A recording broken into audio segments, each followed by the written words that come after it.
Hello India, it's me Ramesh Prasai from Nepal. मुझे गर्व है कि मैं एक गोरखा हूं। पिछले वीडियो में जब मैंने इंग्लिश में पिछला वीडियो जारी किया था तो उसके कमेंट में कुछ हिंदुस्तानी दोस्तों ने कहा था कि रमेश जी ने हमारे देश की, इंडिया की बेइज्जती कर दी है। नहीं करना चाहता, कोई भी नेपाली इंडिया की बेइज्जती नहीं करना चाहता। हम तो सबका सम्मान करते हैं, लेकिन आप लोगों के वो इंटेलेक्चुअल टेररिस्ट, वो बौद्धिक आतंकवादी अर्नब गोस्वामी और उसके फेलो पत्रकारों ने मेरी मातृभूमि की इतनी बेइज्जती कर दी कि मुझे उन्हें उन्हीं के लहजे में जवाब देना पड़ा। वैसे भी हम आपकी तरह गांधी के देशवासी तो है नहीं जो एक गाल पे थप्पड़ मारे तो दूसरा गाल आगे कर दे। हम तो भक्ति थापा के देशवासी हैं जी। हमारे यहाँ तो जब माँ बहन का अपमान होता है, जो कोई माँ बहन की बेइज्जती पे उतर आता है तो उसका जवाब खुकरी से दिया जाता है। तो इस मिट्टी का बेटा होने के नाते मेरा भी ये फर्ज था कि मैं अर्नब गोस्वामी जैसे बौद्धिक आतंकवादियों की उस बेइज्जती का, जो उन्होंने मेरी मातृभूमि का अपमान किया, उनका उन्हीं के लहजे में जवाब देता। आज मैं इंडो नेपाल रिलेशन सुधारने के लिए, इंडिया और नेपाल के बीच में जो पब्लिक लेवल रिलेशन है उसको सुधारने के लिए, जी न्यूज और आज तक के गद्दारों की तरह बिगाड़ने के लिए नहीं, नफरत फैलाने के लिए नहीं, Indo Nepal public level relation को सुधारने के लिए और कॉमन नेपाली लोग, नेपाल के आम लोग जो सोच रहे हैं वो इंडिया के आम लोगों तक पहुंचाने के लिए मैं आज कुछ बातें रख रहा हूं। आप लोगों से आशा करता हूं कि आप लोग इसे शेयर करेंगे और इस पे रिएक्ट करेंगे। सम्पूर्ण राष्ट्रभक्त नेपालीहरूसँग म यो आग्रह गर्न चाहन्छु कि यो भिडियोलाई राष्ट्रियताको पक्षमा सक्दो शेयर गर्नुहोला। घरिघरि हिन्दीमा यो किन बोल्छ भन्ने पनि तपाईलाई लागेको होला, तर नेपालमा धेरैलाई थाहा छ नेपालमा काग सम्मेलन गर्ने चलन छ। काग सम्मेलन गर्दाखेरि कागले राई, लिम्बू, तामाङ, नेपाली अथवा संस्कृत भाषामा बोलाउँदा बुझ्दैन, कहाँ नै गर्नुपर्छ। त्यसैले आफ्नो भाषाप्रतिको असीम प्रेमका बावजुद पनि म बाध्यताले हिन्दीमा बोल्न गइरहेको छु। आज मैं बहुत खुश हूं मैं, क्योंकि मैंने जो पिछले स्पीच में कहा था वो हमारे देश के केबल ऑपरेटरों ने किया है। मैंने कहा था कि आज तक और जी न्यूज जैसे, रिपब्लिक टीवी जैसे इंडियन मीडिया को बैंड कर देना चाहिए, और आज हमारे केबल ऑपरेटरों ने इन्हें बैंड कर दिया है। अगर मेरा बस चलता ना, मेरा बस चले तो 100 सालों के लिए बैंड कर दूं इन कमबख्तों को। अरे हमने इनके पिता का कर्ज लिया है क्या? इनके बाप दादाओं का कोई कर्ज है क्या हमारे ऊपर, जो हम पैसे भी देते रहे और इनके मुंह से अपने मुल्क की बेइज्जती भी सुनते रहे? इस पित पत्रकारिता के जवाब में नेपाल सरकार ने नहीं, नेपाल के केबल ऑपरेटरों ने, गलतफहमी मत रखिए, नेपाल के आम केबल ऑपरेटर्स ने इंडियन मीडिया को बैंड किया है, और ये इन्होंने बहुत सही किया है। ये बैंड रहना चाहिए।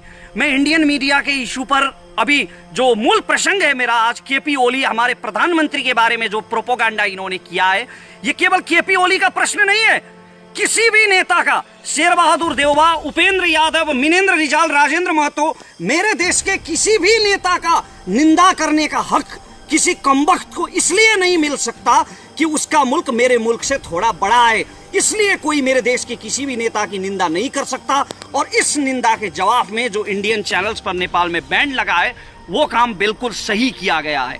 मैं उस प्रसंग पर बाद में आऊंगा। पहले मैं कुछ हवा जो मचा रखा है इंडियन मीडिया ने, कुछ bloody propaganda, anti Nepal campaign जो चला रखा है, उसके कुछ प्रश्नों का जवाब देना उचित समझता हूं। आप लोग कहते हैं, आपकी मीडिया कहती है, इंडिया की आवाम नहीं, इंडिया की मीडिया कहती है कि नेपाली चाइना के साथ हो गए हैं, नेपाली चाइना के डायरेक्शन पे काम कर रहे हैं, चाइना के डायरेक्शन पे ये काला पानी का विवाद उठा रहे हैं। काला पानी का विवाद तब से है, और वैसे वो विवाद है नहीं कुछ, हमारे राजे महाराजाओं ने आपकी दोस्ती का वास्ता करके, आपकी दोस्ती का ख्याल करके 1961 में आपको वो जमीन दे दी थी ताकि चीन से आप अपनी रक्षा कर सके, लेकिन आप लोगों ने कोई दोस्ती नहीं निभाई और उस पर कब्जा कर लिया। खैर, जो भी माने, विवाद तो है काला पानी के विषय में, तो उसमें हम चाइना के डायरेक्शन पे काम कर रहे हैं, ऐसा आपकी मीडिया कहती है। अगर हम चाइना के डायरेक्शन पे काम कर रहे होते ना मित्रों, तो इतिहास का एक प्रसंग मैं आपको सुनाता हूं। जब नेपाल में मातृका प्रसाद कोइराला प्रधानमंत्री की सरकार थी, तब हमने उत्तर की हमारी जो चीन की सीमा है ना, उस चीन की सीमा में 18 जगहों पर हमने भारतीय सेना के पोस्ट रखने की इजाजत दे दी थी। आपके और हमारे सुमधुर संबंधों का ख्याल करके, दोस्ती का ख्याल करके, चीन के साथ जुड़ी हमारी सीमा में आपके 18 पोस्ट रखने की इजाजत हमारी सरकार ने दे दी थी, क्योंकि हम लोग आपके साथ थे। और अगर हम अब इस वक्त चीन के साथ होते ना, तो चीन तो आपको दबाने में लगा हुआ है, लद्दाख में दबा रहा है, सिक्किम में पिट रहा है, गलवान में आपके 20 सैनिक मार दिए चीन ने। तो चीन आपको दबाने में जब अभी लगा हुआ है, घेरने में लगा हुआ है, अगर हम पूरी तरह से चीन के साथ में होते तो चीन की सेना को मेची किनारे लाके खड़ा कर दिया होता हमारी सरकार ने, आपके सिलीगुड़ी कॉरिडोर के बिल्कुल पास। वो सिलीगुड़ी कॉरिडोर जो इंडिया की नॉर्थ ईस्ट और इंडिया की मेनलैंड को जोड़ता है, उस सिलीगुड़ी कॉरिडोर के पास मेची किनारे आज चीन की सेना बैठी होती अगर हम नेपाली चीन का साथ दे रहे होते तो। नेपाल एक स्वाधीन राज्य है और हम चीन का ना इंडिया का, हम किसी का भी पक्ष में और किसी के भी विपक्ष में हम कोई कदम नहीं उठाते।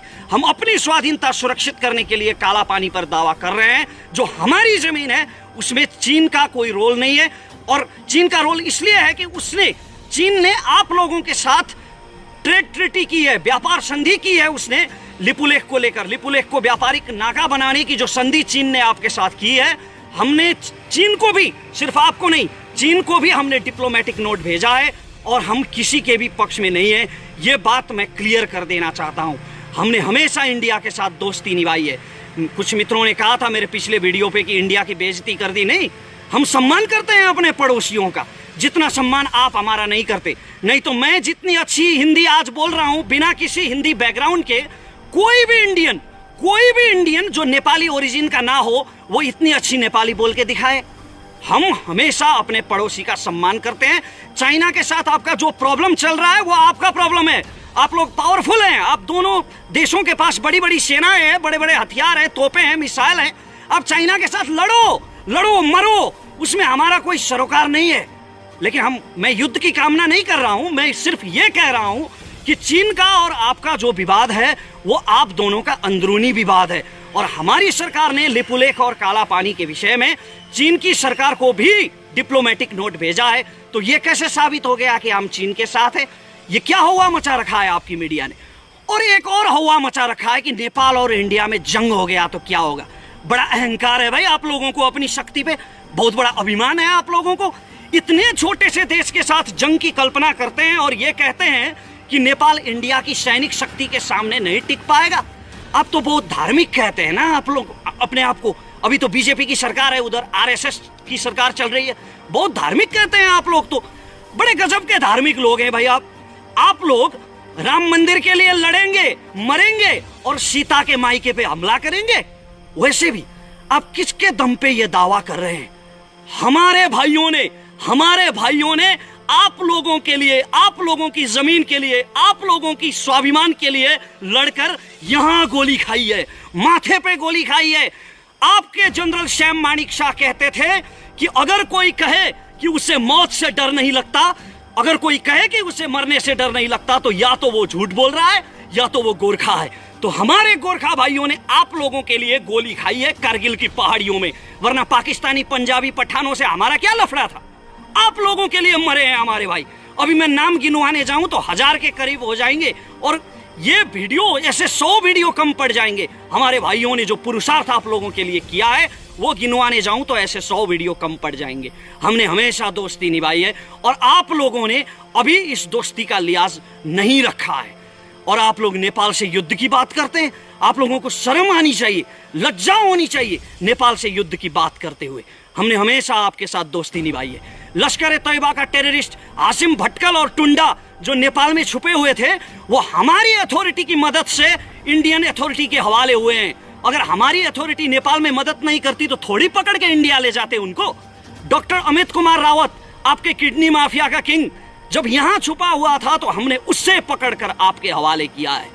तो हमने हमेशा भारत का सम्मान किया है और भारत से दोस्ती निभाई है। लेकिन ये आप लोग हैं जो इस दोस्ती के खिलाफ जा रहे हैं।